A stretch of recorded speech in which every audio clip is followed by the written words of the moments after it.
Eleições. Saiba como realizar o cadastramento biométrico de forma simples e rápida. Justiça suspende aumento da tarifa de água a partir de ação da OAB Ceará.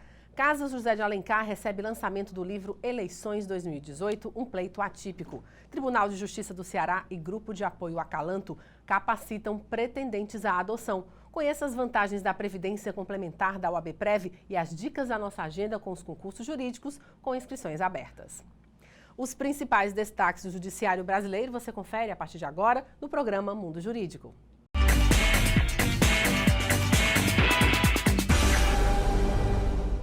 Olá, a gente começa o programa de hoje falando de eleições. O cadastramento biométrico, desde fevereiro, tornou-se obrigatório em Fortaleza. Embora o dia a dia seja corrido, é importante não deixar o procedimento para depois. A atualização do cadastro é simples e não demanda muito tempo, pois existem meios que ajudam a população a fazê-lo sem demora e principalmente sem filas.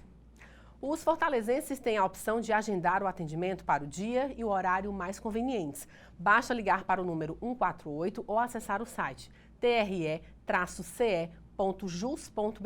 Além disso, é possível identificar o posto de atendimento mais próximo da sua casa. Outra comodidade é o atendimento aos sábados nos postos dos shoppings Iguatemi, Benfica, Parangaba, Rio Mar Fortaleza, Rio Mar Presidente Kennedy, Via Sul e Norte Shopping Jockey, prioritariamente por agendamento das 10 da manhã até às 17 horas. E já que estamos falando em eleições municipais, o auditório da Casa José de Alencar recebeu o lançamento do livro Eleições 2018, um pleito atípico, do jornalista e escritor Fernando Pontes. Eleições 2018, um pleito atípico. A palavra convida os leitores a conhecer com detalhes de quem tem acesso privilegiado aos contornos da política, tudo o que foi decisivo para o resultado nas urnas nas últimas eleições. A apresentação do título coube ao historiador Juarez Leitão. Terminou o ciclo da esquerda e começou o ciclo da direita, certo? E a direita parecia estar anestesiada ou profundamente calada. A direita emergiu de repente, por isso surpreendeu a muita gente. Dividido em 22 subtítulos, o livro traz uma narrativa instigante sobre os principais detalhes que definiram as eleições dos candidatos, com um perfil biográfico dos parlamentares. Da eleição presidencial aos deputados estaduais eleitos no Ceará, Fernando Pontes detalhou também a eleição para o Senado, um capítulo à parte no último pleito. O jornalista Fernando Pontes tem uma vasta experiência na história política do Estado e do país. Vivência acumulada desde os tempos de trabalho no jornal Tribuna do Ceará, passando pelas marcantes entrevistas com personalidades políticas cearenses. O autor do livro nos falou um pouco sobre a eleição atípica que vivenciamos. De repente, nós tivemos aí eleições inacreditáveis, surpresas, porque as pessoas dizem, não, zebra, né? Zebra tem muito em futebol e também tem em política. Não, mas não foi zebra. Zebra é uma, né? Uma aqui e outra acolá. Foram vários resultados significativos, né? A Justiça suspendeu o aumento da tarifa de água de 15,86% aplicado pela Companhia de Água e Esgoto do Ceará, a CAGES. A decisão é do juiz da 10ª Vara da Fazenda Pública, Francisco Eduardo Torquato, que atendeu uma ação civil pública da OAB Ceará e permitiu a majoração no percentual de apenas 4,31%, levando em conta a perda inflacionária do período. A liminar estabelece multa de R$100 mil por dia em caso de descumprimento da decisão judicial a ser paga pela ré, a CAGES. A Ordem dos Advogados do Brasil, no exercício da sua função de defender a Constituição e o Estado Democrático de Direito, elaborou o estudo sobre a legalidade do referido aumento, através da Comissão de Defesa do Consumidor, resultando na aprovação da propositura de ação civil pública contra o abusivo aumento.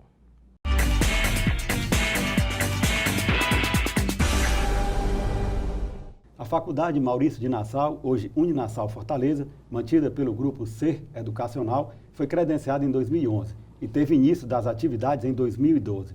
Hoje, a instituição de ensino superior conta com mais de 40 cursos de graduação e pós-graduação nas áreas de humanas, saúde, exatas e negócios, com opções nas modalidades presencial, semipresencial e educação à distância. E para falar um pouco mais sobre a instituição, assim como sobre o ensino superior, nós conversamos agora com o diretor da Uninassal Fortaleza, Marcos Ponte. Marcos, é um prazer tê-lo aqui em nosso estúdio. Prazer todo nosso, conversar um pouquinho sobre o ensino superior no estado do Ceará, na cidade de Fortaleza e no Brasil como um todo. Inicialmente, eu gostaria que o senhor falasse um pouco sobre a história da faculdade aqui para os nossos telespectadores. A faculdade Maurício de Nassau, ela surgiu no Recife, no ano de 2003, através de um empreendedor, um visionário, chamado Janguier Diniz. Vislumbrou em Recife a abertura de uma instituição de ensino superior que hoje está presente em todo o país.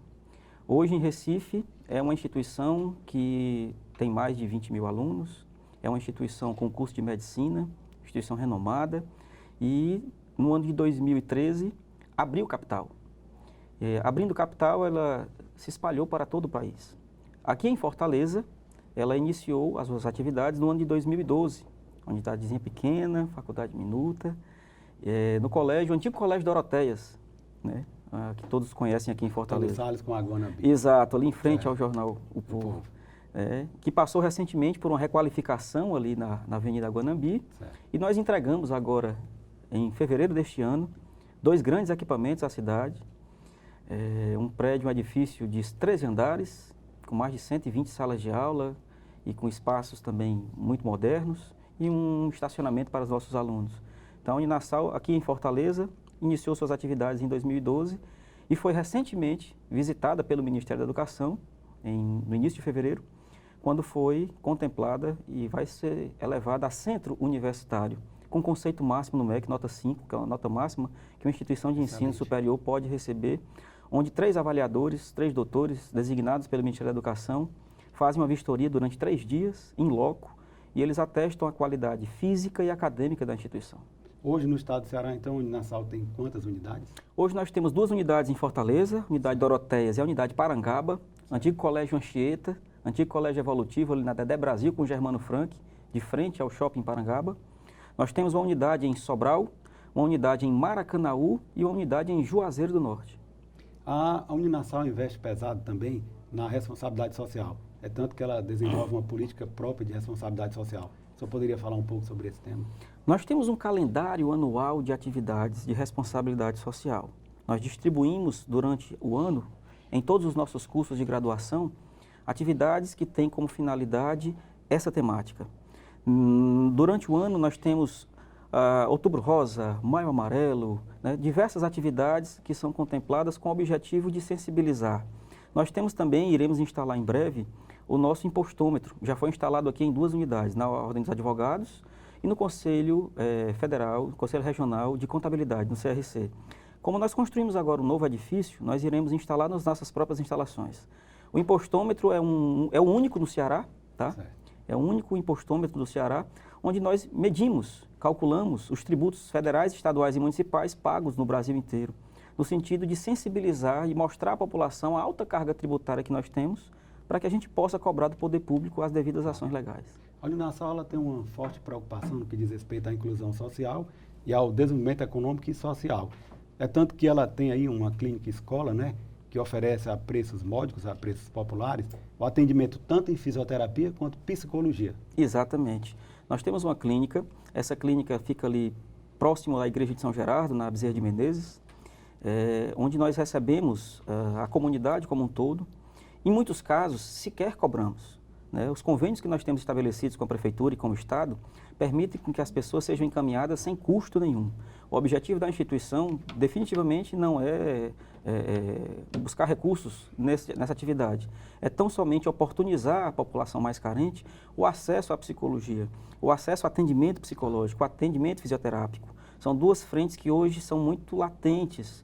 Nós temos uma sociedade hoje com muitos problemas e que invariavelmente requer, tanto da criança, quanto do jovem, quanto do adulto, a atenção especial do ponto de vista psíquico. Problemas de toda sorte. Inclusive, nós entrevistamos a coordenadora do curso de Direito da Uninassal aqui, salvo engano, no mês passado, acerca da inauguração do NPJ, o Núcleo de Práticas Jurídicas da Universidade.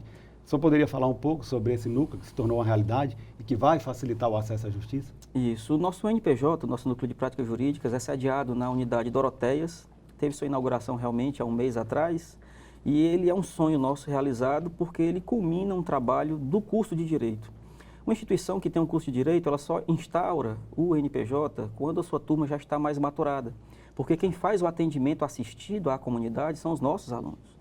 E a ideia realmente, aí não tem custo nenhum, é oportunizar o acesso à área jurídica, né, das mais diversas áreas, tanto da parte do consumidor, quanto direito civil, quanto direito penal. Nós temos professores e nós temos uma parceria com a Defensoria Pública, onde os nossos alunos são assistidos por defensores que fazem todo esse trabalho de acompanhar a qualidade dos processos e dar à comunidade toda a assistência necessária para que ela saia de lá com o seu problema resolvido ou bastante encaminhado. Qual a avaliação que o senhor faz do ensino superior hoje no Brasil, no estado do Ceará e no Brasil? Veja, nós temos hoje um sem número de faculdades, de instituições de ensino superior privadas no país. Nós atravessamos hoje uma severa crise econômica em nosso país. Hoje são mais de 13 milhões de brasileiros desempregados. Só vai ficar, na minha concepção, no mercado do ensino superior, as instituições de referência e as que formarem bons profissionais. Nós temos realmente muitas ofertas, muitos cursos espalhados.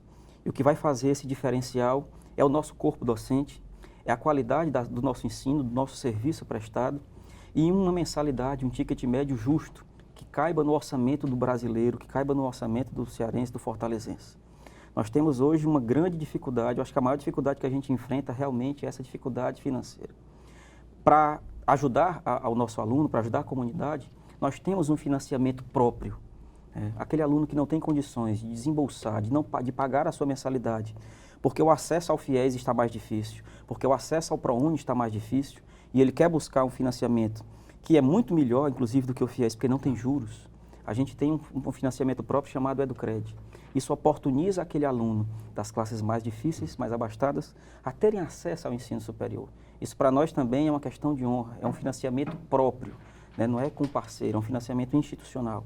Então nós temos essa condição diferenciada para dar ao aluno a oportunidade de estudar. Então eu vejo com muita preocupação esse cenário do ensino superior hoje no Brasil como um todo. Né? Uma série de reformas, uma série de situações que impactam diretamente na escolha do aluno. Hoje a população ela precisa sobreviver e acaba que o ensino superior se torna secundário. É muito importante a qualificação e eles têm conhecimento e têm essa noção. O que muitas vezes falta é a condição realmente do acesso ao ensino. Então eu vejo com muita preocupação e eu acho que nos próximos meses as instituições vão precisar se reinventar e só fica no mercado aquelas instituições mais sólidas que oferecerem um serviço diferenciado. E esse financiamento próprio, como funciona?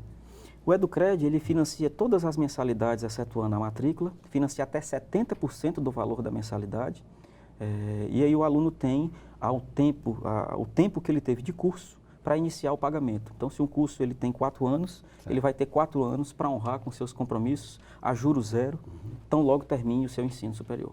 O senhor tocou numa questão importante, que é a grande abertura de universidades e faculdades Brasil afora. Há quem diga, inclusive, que o MEC foi muito permissivo. É tanto que, pegando aqui como exemplo um curso em específico, o Direito, os índices de reprovação só crescem, são superiores a 80% o índice de reprovação no exame de ordem. Então, partindo desse pressuposto, qual a avaliação que o senhor faz? Mas eu gostaria que o senhor respondesse logo após um breve intervalo.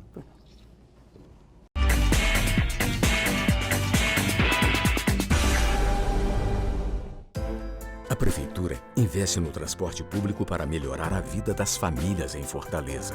Criou o Bilhetinho, passagem gratuita para crianças de até 7 anos. A Prefeitura amplia a frota de ônibus com ar-condicionado. Bicicletar com bicicletas mais adequadas para as mulheres. E mais ciclofaixas facilitando a mobilidade em Fortaleza. Prefeitura e você, uma Fortaleza melhor é a gente que faz. A Prefeitura trabalha para uma vida com mais saúde em Fortaleza. Inaugurou a Coordenadoria de Assistência Farmacêutica, implantou os monitores dos postos de saúde, fortalece o programa Cresça com seu Filho e o Centro Dia da Pessoa Idosa da Prefeitura. Atendimento e mais prevenção é saúde. Criou os núcleos de desenvolvimento infantil e inaugurou o Centro Materno Infantil do Conjunto Ceará. Prefeitura e você, uma saúde melhor é a gente que faz.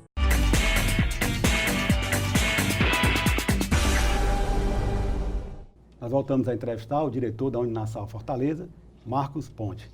Marcos, a pergunta que ficou no bloco anterior foi sobre essa permissividade do MEC, no que diz a respeito à abertura de universidades e faculdades Brasil afora.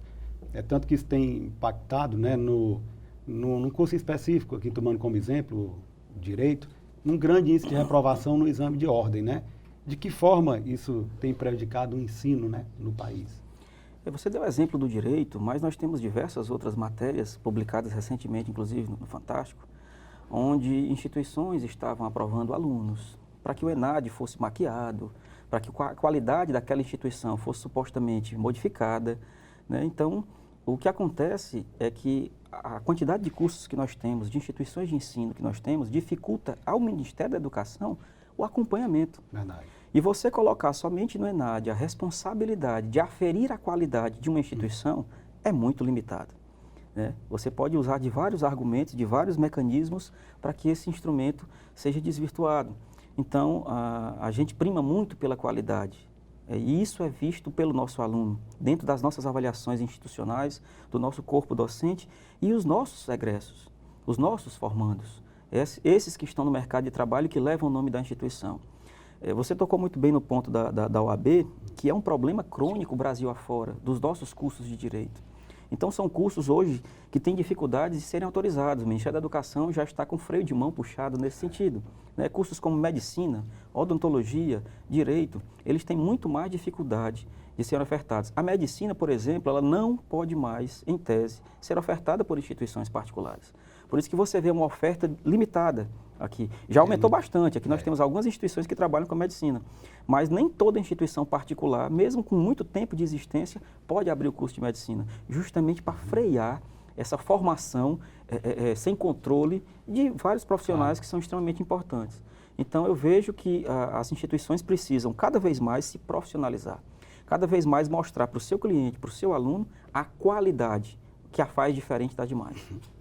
O ensino à distância no Brasil ele tem crescido de forma significativa nos últimos anos, e normalmente na última década.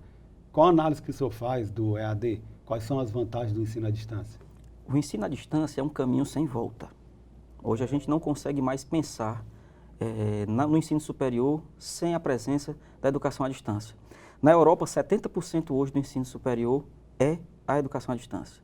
No Brasil, a gente sofre um pouco mais de preconceito. Verdade. Esse preconceito já vai sendo quebrado e vem sendo quebrado de algum tempo para cá, uma vez que o EAD vem atender a uma necessidade, a uma carência de um público muito específico. Eu costumo dizer que o EAD ele tem 3 vertentes que fazem com que o candidato escolha. Primeiro é o tempo. O tempo, verdade. Né? O aluno do EAD, ele tem a condição de ser um profissional de mercado e de organizar o seu horário, o seu tempo para estudar. E aí ele faz isso de qualquer lugar, a qualquer hora. Ele tem, como eu costumo dizer, o ensino na palma da mão. Basta ter um computador, Basta ter um computador, um smartphone. E no caso da Uninassal, nós trabalhamos com a plataforma mais robusta de EAD do mundo, que é a Blackboard. Então nós temos um grande trabalho desenvolvido. Nós temos diversos cursos nessa área. Hoje, Fortaleza, para que você tenha uma ideia, a unidade de Fortaleza é a maior unidade fora de Recife em educação à distância. A gente atende a população como um todo, do estado do Ceará como um todo. Cursos como gastronomia, nutrição, engenharias, fisioterapia e outros cursos tradicionais como a administração, a contabilidade, a pedagogia, que é um dos maiores cursos que nós temos, ela oportuniza você.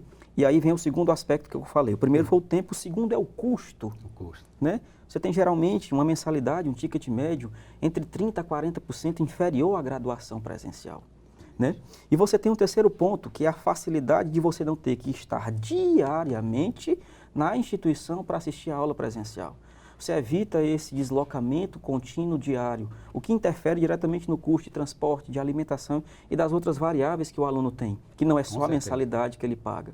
Então, esses aspectos fazem com que o EAD venha crescendo muito e o Ministério da Educação vem percebendo isso. Há um estudo que aponta que nos próximos 3, 4, 5 anos, o EAD deve ultrapassar a graduação presencial. Esse é um movimento, por isso que eu disse no início, é um caminho sem volta. Sem volta, com certeza. Eu gostaria de falar agora especificamente sobre um projeto aí da Uninassal, denominado Capacita, onde a Uninassal está oferecendo cursos aí gratuitos, né? São mais de 5.000 vagas, né?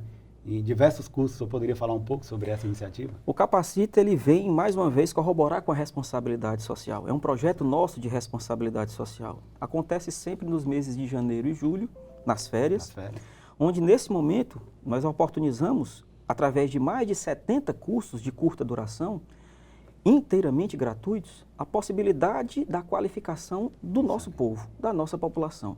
Não existe nenhum filtro. Eu posso me inscrever em quantos cursos eu quiser e couber dentro da minha agenda. E são cursos em diversas áreas? Das mais diversas áreas do conhecimento. Todos eles ministrados por nossos professores. Ou seja, temos uma qualidade certificada e garantida. E ao final do curso eles recebem inteiramente gratuito também os seus certificados. Né? Nós pedimos, a título apenas de ilustração, que eles tragam 1 quilo de alimento não perecível para, ao final do projeto, nós juntarmos e fazermos a doação à instituição de caridade. Os cursos acontecem de 15 a 26 de julho, nas unidades Doroteias e Parangaba, ou seja, nós abrangemos toda a cidade, né, de ponta a ponta, fica mais geograficamente bem situado. Os cursos as inscrições devem ser feitas através do endereço extensão, sem acentos, .uninassal.edu.br. As inscrições já estão abertas, os cursos começam dia 15 e vão até dia 26.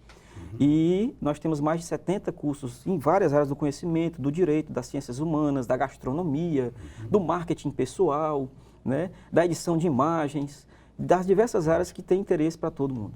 Sr. Marcos, diante desse quadro nebuloso que a gente está vivenciando, político, econômico, uma crise aí sem precedente, diante também da mudança, né, de novas tecnologias, até mesmo do surgimento do ensino à distância, na sua opinião, quais são os principais desafios do ensino superior no Brasil? Eu diria para você que o principal desafio hoje do ensino superior é que nós consigamos adequar a realidade financeira, né, dos nossos alunos às nossas realidades. Nós trabalhamos de uma maneira muito justa, de uma maneira muito tranquila, para oportunizar ao aluno a condição de ingressar no ensino superior. Hoje as instituições precisam se reinventar. Elas precisam buscar alternativas para acomodar o seu aluno, para conseguir ofertar um bom serviço dentro de um ticket médio justo. Esse cenário que a gente vive mundial e esse cenário específico no Brasil, que você bem colocou, onde nós enfrentamos uma crise sem precedentes, de fato, né, da ordem institucional, de ordem institucional, política e econômica, faz com que a economia seja afetada. Lá fora, o país não seja muito bem visto e, consequentemente, não atraia muitos investimentos. E isso impacta diretamente nas qualidades, tanto do ensino básico quanto do ensino superior. Então, o nosso desafio é termos um acompanhamento grande, através do Ministério da Educação, às atividades que as instituições realizam, para que fique no mercado aquelas instituições sérias que têm um compromisso com o aluno, que têm um compromisso com o ensino, que têm um compromisso com a sociedade. E nós, da Uninassal, do Grupo Ser Educacional, temos essa leitura muito clara. Infelizmente, estamos chegando ao final da nossa entrevista, o tempo realmente voou. O programa Mundo Jurídico agradece a sua presença e todas as informações aqui prestadas e abre agora espaço para as suas considerações finais. A Uninassal agradece o espaço, a oportunidade, foi um prazer imenso estar aqui com vocês, né, nesse programa de grande audiência. Obrigado. Nos colocando sempre à disposição da sociedade, nas nossas unidades aqui em Fortaleza, no estado do Ceará e no Brasil, para aqueles que estão nos assistindo como um todo. Nós temos aí uma excelente infraestrutura, um portfólio de cursos muito importante, muito bacana, uma equipe, um quadro de professores extremamente capacitado, profissionais de mercado renomados, que vão trazer para nós as melhores formações e as melhores informações. A gente está disponível nas unidades aqui em Fortaleza, na unidade Doroteias e na unidade Parangaba, para atender presencialmente a todos os nossos alunos. Será um prazer recebê-los em nossa instituição, para conversarmos, mostrarmos nossos novos espaços, oportunizando à sociedade o acesso ao ensino superior. Serão todos muito bem-vindos às nossas instituições. Obrigado. Obrigado. Ivelise Maia. Em um ciclo de conversas sobre o enfrentamento às drogas, a Câmara Municipal de Fortaleza colocou em destaque a política de prevenção e tratamento da dependência química e como a sociedade vem trabalhando essa questão. Uma ação em referência à Semana Nacional de Prevenção e Enfrentamento às Drogas, Dialogando Vidas. Acompanhe. Uma história de superação. O exemplo de que não é fácil, mas é possível se livrar das drogas. Minha história passa pelas drogas, né? Meu papai foi alcoolista, meu avô foi alcoolista e eu muito cedo comecei a beber, comecei a fumar e depois enveredei pela questão do mundo das drogas aí tive consequências sérias, né? Estive preso 2 vezes por conta do uso e do abuso de drogas, fui internado no hospital psiquiátrico, tido como esquizofrênico na época e tal, foram 3 tentativas de suicídio. E aí o recomeço da minha história foi dentro de uma casa de recuperação, de uma comunidade terapêutica. O depoimento de Nelson, que virou pastor e hoje integra o Conselho Interinstitucional de Políticas Públicas sobre Drogas do Ceará, ganhou destaque na palestra Dialogando sobre Vidas, promovida pela Câmara Municipal de Fortaleza. O encontro é parte da Semana Nacional de Prevenção e Enfrentamento às Drogas, promovida pelo presidente do Legislativo Municipal, vereador Antônio Henrique, do PDT. Nós estamos na Semana Nacional de Enfrentamento ao Uso Indevido de Drogas. E esse tema é um tema que a gente entende que é muito importante ser discutido em toda a cidade. E a Câmara Municipal, sendo a Casa do Povo, não poderia ficar de fora dessa discussão e desse debate. A palestra contou com a participação de outros vereadores, como Jorge Pinheiro e Sargento Reginauro, além de integrantes de igrejas, de comunidades terapêuticas e CAPs. O neurocientista e professor de neurobiologia abordou temas como prevenção e a importância do diálogo no enfrentamento ao vício. Como a ausência do diálogo ajuda a pessoa a ficar frágil emocionalmente, né? E faz com que o jovem, às vezes até a criança, tenda a buscar alternativas para a sua infelicidade, a busca dessa suposta felicidade que está equivocada, acaba indo para as drogas e o diálogo que, se tivesse havido, poderia ter ajudado a encontrar outros caminhos, né? Então, a falta de diálogo entre os pais, dos pais com os filhos, né?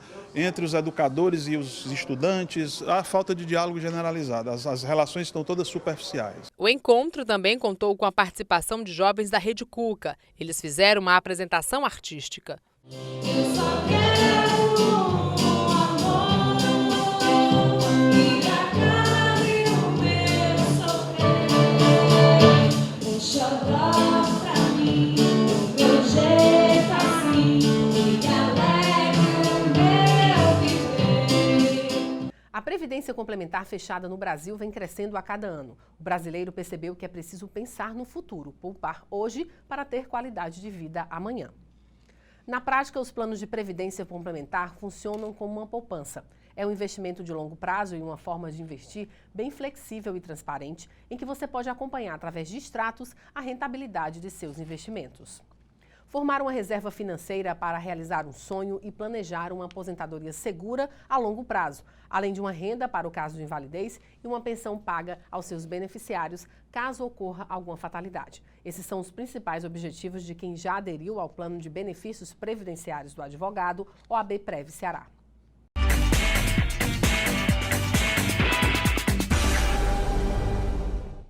Dúvidas sobre o direito à devolução do ICMS têm gerado congestionamento nos canais de atendimento da Enel no Ceará. O ICMS é o imposto sobre operações relativas à circulação de mercadorias e é de competência dos estados. O Superior Tribunal de Justiça, o STJ, suspendeu as ações em todo o país que questionam a incidência do imposto sobre a tarifa de uso do sistema de transmissão, TUST, e a tarifa do uso do sistema de distribuição, TUSD, da energia. E para esclarecer os principais pontos sobre a restituição do ICMS das contas de energia, nós recebemos agora em nosso estúdio o advogado especialista em direito empresarial, Raul Amaral. Raul, é um prazer tê-lo aqui em nosso estúdio. Prazer, Evete. Queria também agradecer aí aos telespectadores que estão assistindo a gente para esclarecer um tema tão importante hoje. Inicialmente, doutor Raul, eu gostaria que o senhor explicasse como se dá a cobrança do ICMS na conta de energia. Qual é realmente a base de cálculo deste tributo? Na verdade, essa é uma matéria lançada à controvérsia das cortes judiciais, porque o ICMS, por definição constitucional, né, é um imposto que incide sobre circulação de mercadorias. E a efetiva transferência do bem, ela se dá com, o próprio STJ já decidiu, a energia efetivamente consumida. Logo, se a energia é efetivamente consumida, os entendimentos majoritários dessa matéria se posicionam no sentido de que é a energia que passa pelos medidores. E, portanto, nessa energia que passa pelos medidores não estaria aí albergada aí a TUSD, que é a tarifa pelo uso do sistema de transmissão, e a TUSD, que é a tarifa pelo uso do sistema de distribuição. Sendo assim, não estaria aí incidindo esse ICMS sobre essas duas tarifas e, portanto, teria que ser devolvido os últimos 5 anos referentes à cobrança do Estado. O entendimento diverso, que também foi albergado pela primeira turma do STJ, diz que é impossível a dissociação, né, do fornecimento de energia como um todo. Consumir energia significa consumir desde a geração, a transmissão e a distribuição. E seria impossível fazer essa dissociação. E, portanto, no conceito consumir energia, estaria então embutido todas essas variáveis que nós questionamos, que não devem servir como base de cálculo do ICMS. Esse é o entendimento da primeira turma do STJ. Esse é o entendimento de parte da primeira turma. Parte da primeira turma. Isso. Inclusive o STJ, visando unificar o entendimento do Poder Judiciário, submeteu 3 recursos que tratam sobre o tema, né, ao chamado recurso repetitivo, né, suspendendo a análise, né, em todo o território nacional. O senhor acredita que existe a possibilidade de o STJ decidir de forma negativa pelo reembolso? Bom, quem está funcionando como relator desses recursos repetitivos é o ministro Herman Benjamin. O ministro Herman Benjamin é o ministro que tradicionalmente entendia pró-consumidor, pró-contribuinte. Então, ele teve várias decisões anteriores a essa, mandando devolver o ICMS que incidiu sobre TUSD e TUST. E nesse caso, o que verificou o pedido dele de afetação dos recursos foi os julgamentos dissidentes da relatoria do ministro Gurgel de Faria. E ele, então, justificou aí a afetação sobre o impacto nos estados, né, dessa devolução. O que, na verdade, estamos aí como uma cobrança constitucional e inconstitucional. Então, eu não posso aí transformar o julgamento num julgamento político e na questão econômica para os estados, se a situação se apresenta como flagrantemente inconstitucional. Esse é o meu entendimento, é o entendimento que eu defendo. Né? O ICMS já vem sendo questionado nas contas de energia desde a época daquela reserva de potência, em que várias ações foram ingressadas no judiciário para questionar os contratos de demanda que eram anexos aos contratos de energia e que cobrava ICMS sobre um valor fixado em contrato. Ora, contrato não é base de cálculo de ICMS e, portanto, aquela energia sobre a potência que não teria sido utilizada seria, então, passível de restituição. Com base nisso, começou, então, a se questionar o ICMS incidente sobre as tarifas de transmissão e de distribuição, sobre o uso do sistema de transmissão e distribuição. Eu entendo perfeitamente que o STJ tem razões de sobra para considerar essa cobrança inconstitucional e para mandar a devolução. Né? O problema é, como você bem disse na chamada, né, as notícias erradas que têm sido divulgadas e aí levando o próprio consumidor e o próprio contribuinte a erro. Essa devolução, caso seja decidida pelo STJ, obviamente, ela representará um baque para os estados, né, diante de uma crise fiscal. Sem dúvida alguma, a gente está falando de um efeito multiplicativo significativo, né? Mas a gente também está falando de cobranças que são consideradas inconstitucionais. Muitas dessas questões, elas são historicamente tratadas com efeitos modulativos, né? E pode ser uma solução que o tribunal, então, adote, que é determinar a modulação dessas decisões. Isso pode ser uma questão que vá minorar os efeitos nos estados. Então, Raul, tem sido veiculado uma série de informações acerca do tema, muitas delas informações falaciosas, falsas, chamadas fake news. Uma delas estava dizendo que existia um prazo para que o consumidor ingressasse pedindo ressarcimento. Outras dizendo que a Enel, a companhia, iria pagar, ou seja, iria ser uma espécie de acordo administrativo amigável. Isso não existe, né? Não, e nem poderia existir. Primeiro que o prazo, ele é o prazo dos últimos 5 anos, né? Últimos 5 anos para ajuizamento das ações. O efeito repetitivo, como você bem colocou, ele suspende todas as ações em curso, né? Portanto, as ações que estão em curso, elas estão suspensas.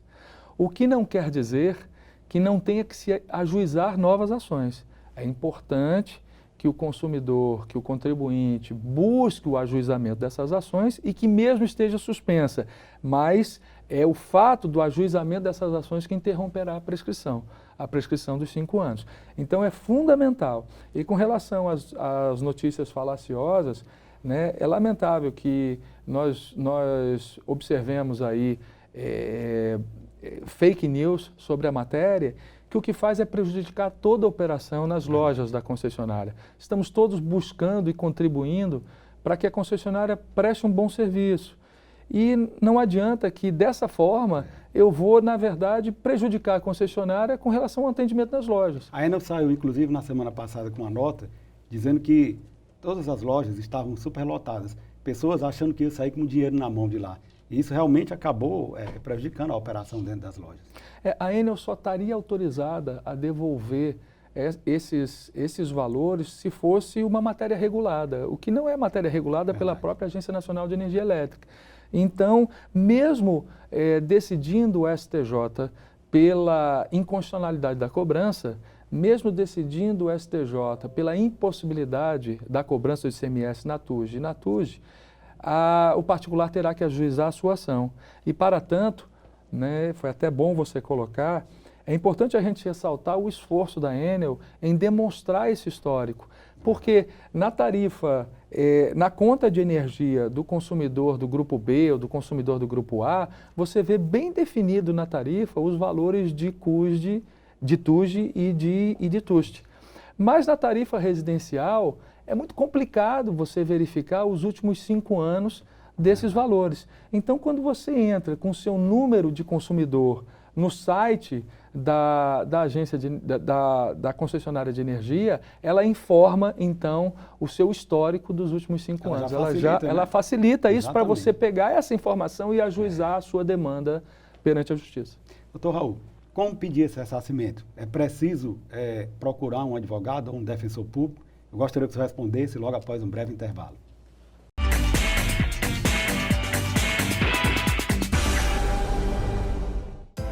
A Prefeitura investe no transporte público para melhorar a vida das famílias em Fortaleza.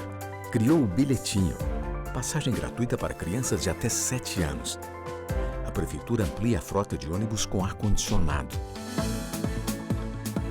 Bicicletar com bicicletas mais adequadas para as mulheres. E mais ciclofaixas facilitando a mobilidade em Fortaleza. Prefeitura e você, uma Fortaleza melhor é a gente que faz. A Prefeitura trabalha para uma vida com mais saúde em Fortaleza. Inaugurou a Coordenadoria de Assistência Farmacêutica, implantou os monitores dos postos de saúde, fortalece o programa Cresça com seu Filho e o Centro Dia da Pessoa Idosa da Prefeitura. Atendimento e mais prevenção é saúde. Criou os núcleos de desenvolvimento infantil e inaugurou o Centro Materno Infantil do Conjunto Ceará. Prefeitura e você, uma saúde melhor é a gente que faz.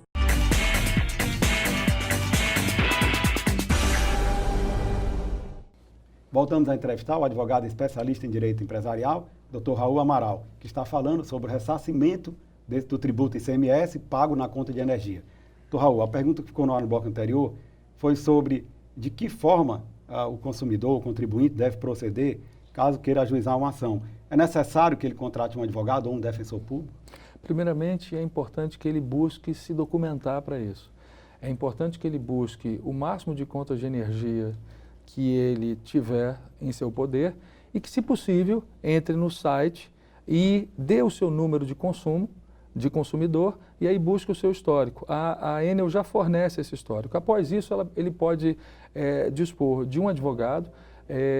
A OAB apareceu com notas explicativas, a própria Comissão Direito Tributário da Ordem dos Advogados procura uma defensoria pública e não perca tempo em relação ao ajuizamento da ação. Não que exista prazo, mas é importante que a interrupção da prescrição dos últimos 5 anos ela se dá com o ajuizamento da demanda. Então é importante que, ainda que fique suspensa a demanda, que ele promova o ajuizamento dessa ação. Isso é muito importante, utilizando tudo isso e procurando um advogado que poderá representá-lo. Para que fique bem claro para o telespectador, o fato do STJ ter decidido suspender as ações em todo o país não impede que o contribuinte, o consumidor, ajuize sua ação. É isso? Não impede, ao contrário, deve ele ajuizar para poder se valer do prazo de 5 anos. A cada dia que passa, diminui o prazo menos um dia. Então, ele vai sempre andando para os últimos 5 anos. É muito importante que ele ajuize essa ação através de um advogado constituído. Doutor Raul, esse ressarcimento, ele abrange tanto pessoas físicas quanto jurídicas? Tanto pessoas físicas quanto pessoas jurídicas. Na verdade, não existe essa diferenciação de constitucionalidade. A cobrança é, a meu ver, inconstitucional na TUSD e na TUST, tanto para quem é grande consumidor quanto para quem é consumidor residencial. Quem está de fora desse ressarcimento, o consumidor de baixa renda, ele não é contemplado pelo ressarcimento? O consumidor de baixa renda, ele já não paga esse valor de ICMS por conta da sua isenção. Ele não paga e, portanto, não tem direito a uma restituição. Caso seja confirmada pelo STJ a ilegalidade da cobrança do ICMS na conta de energia, a devolução do valor para os clientes que ajuizaram as ações judiciais, dá para prever um tempo, em quanto tempo poderia ser possível a concretização disso? Como eu falei, pode ser que o STJ module essa decisão, né? Então, a gente não sabe a forma em que a decisão positiva virá. Se for positiva in totum, se for positiva de forma abrangente, entendo que o Estado vai promover alguma forma de algum programa de restituição desses valores. Nem que seja com compensações, alguma forma de restituição desses valores. Mas entendo o seguinte, o STJ ainda decidindo a matéria, em sede de recurso repetitivo, ainda cabe recurso para o Supremo Tribunal. Estamos falando de constitucionalidade, da própria cobrança. Então a matéria ainda pode ser discutida em outra instância? Pode ser discutida na outra instância, inclusive, né, o finado ministro Teori Zavascki, enquanto membro do STJ, decidiu pró-consumidor. Ele teve relatoria desta mesma matéria, onde ele decidiu pró-consumidor. Então, essa matéria, em algum momento, já foi ventilada. À época, o ministro Fux ainda era do STJ. Essa matéria já chegou, pelo menos, ao conhecimento dos ministros do Supremo. Não conhecimento formal para julgar a matéria, mas sabendo que existe essa discussão. Qual conselho o senhor daria, o senhor deixaria aqui para os nossos telespectadores que são contribuintes, no meio dessa turbulência de informação e desinformação com relação ao pagamento do ICMS na conta de energia? Que conselho o senhor deixaria para os telespectadores? Nós temos na Enel um conselho de consumidores muito atuante.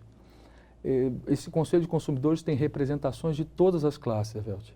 Tem representação da classe de baixa renda, bairros e favelas, industrial, comercial, agronegócio. Então, é importante que os consumidores estejam atentos aos seus representantes, porque nesse Conselho de Consumidores, que é muito atuante, eu quero dizer que o Conselho de Consumidores da Enel é o mais atuante do país, reconhecidamente pela própria ANEEL. Né? Porque nós temos dentro do Conselho muitos integrantes que já foram da concessionária. Então nós temos aí, eu por exemplo atuo há muito tempo na área, no direito de energia, como titular da Federação das Indústrias, tem o Joaquim Rolim, tem o Paulo Barbosa, tem aí do agronegócio Erildo Pontes, né? Então, quer dizer, os consumidores precisam estar atentos às suas representações.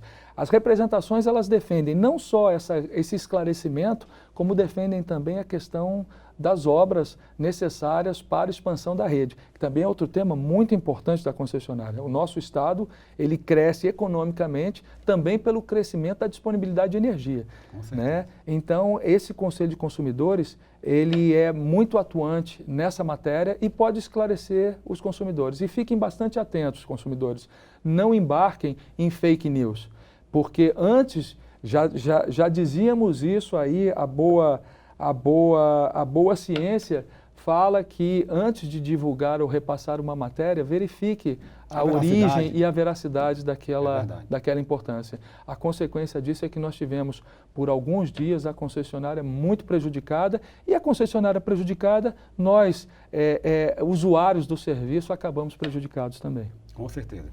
Doutor Raul, o tempo realmente voou, nós estamos chegando ao final da nossa entrevista. O programa Mundo Jurídico agradece a sua presença e todas as informações aqui prestadas, no sentido de esclarecer tema tão polêmico para a nossa população, e abre agora espaço para as suas considerações finais. Muito obrigado, Evelto. Eu queria ressaltar a importância desse programa para todo o cenário jurídico e para o consumidor. É muito importante que a gente traga uma discussão dessa monta para um serviço de utilidade pública, que é o esclarecimento dessa matéria. E queria também parabenizar o programa pelas matérias que vêm sendo colocadas no ar. Eu sou, na verdade, um assíduo telespectador desse programa. Queria parabenizar mesmo e queria, como consideração final, dizer o seguinte: fiquem atentos em relação à prestação de serviços de energia. Nós estamos num momento ímpar de mudança de matriz. Estamos mudando para fontes renováveis. O mundo está se revolucionando em termos de energia. É muito importante que todos fiquem atentos a isso, porque daí dependerá o crescimento do nosso país também. Então eu queria aí agradecer e me colocar à disposição para quaisquer novos esclarecimentos que se fizer necessário. Obrigado. Obrigado. Ivelise Maia. O sonho da paternidade levou 35 casais e 2 pessoas solteiras a participar do curso psicossocial e jurídico promovido pela Comissão Estadual Judiciária de Adoção Internacional do Tribunal de Justiça do Ceará, em parceria com o grupo de apoio Acalanto. A capacitação voltada a pretendentes ocorreu no último dia 28 de junho, na sede do Tribunal de Justiça aqui em Fortaleza. A CEJAI é presidida pela desembargadora Maria Vilaura Fausto Lopes. 11 servidores de comarcas do interior participaram da capacitação do Tribunal de Justiça do Ceará. O analista judiciário Deusimar Rodrigues e o promotor de justiça Dairton Oliveira esclareceram as dúvidas sobre a inserção de dados no Cadastro Nacional de Adoção. A Casa da Mulher Brasileira comemora um ano com mais de 20 mil atendimentos. E para celebrar a data, foram realizadas diversas atividades que incluíram serviços para a população. Uma programação voltada à comunidade movimentou a Casa da Mulher Brasileira no dia em que o equipamento celebra um ano de funcionamento. Entre as atividades, orientações jurídicas junto a órgãos competentes como a OAB, Ministério Público, Defensoria, além de sessão de yoga e emissão de RG e CPF. A auxiliadora veio de Caucaia para tirar a segunda via do RG da mãe Maria Anselma, de 83 anos. Um alívio em ter resolvido o problema de forma rápida. Eu acho assim, um projeto muito interessante, bem bacana, e deveria ter mais lugar, né? Mais canto, né? Inaugurada há um ano, a Casa da Mulher Brasileira, localizada no bairro Couto Fernandes, oferece recepção, acolhimento, apoio jurídico e psicossocial, entre outros. As mulheres que chegam aqui, além de serem acolhidas, são encaminhadas aos órgãos de enfrentamento, já que estão em situação de violência patrimonial, sexual, psicológica e ou física. Dados do Monitor da Violência apontam o estado do Ceará como vice-líder nas estatísticas de mulheres assassinadas em 2018, com 447 homicídios dolosos e 26 feminicídios. Em um ano de funcionamento aqui da Casa da Mulher Brasileira, os mais de 20 mil atendimentos mostram, além de estatísticas, o encorajamento dessas vítimas e a segurança e humanidade nos serviços prestados aqui. Nós percebemos que existe uma grande conquista além do equipamento, que é as mulheres exatamente começarem a ter confiança neste equipamento, na Casa da Mulher Brasileira. E quando se adquire confiança, de que realmente elas são atendidas de forma humanizada, de forma respeitosa, garantindo a sua privacidade, então elas acorrem. Nós mulheres estamos percebendo que aqui de fato é um equipamento que deixou de ser um sonho, acalentado por muito tempo, para se transformar uma realidade. E agora chegou a hora de você conferir as dicas dos concursos jurídicos com inscrições abertas em todo o Brasil na nossa agenda. Acompanhe. Banco de Brasília, inscrições até 29 de julho.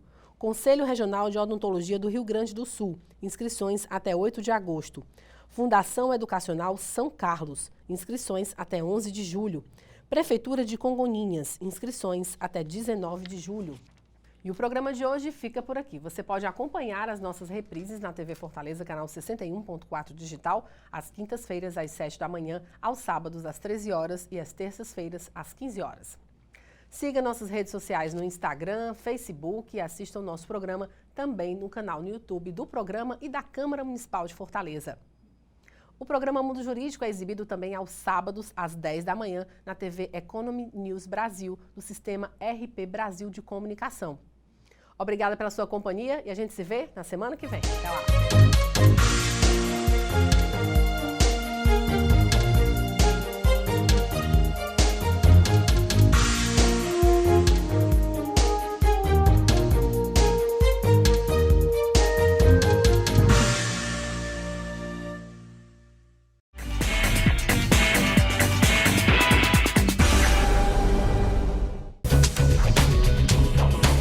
TV Fortaleza, a emissora da Casa do Povo.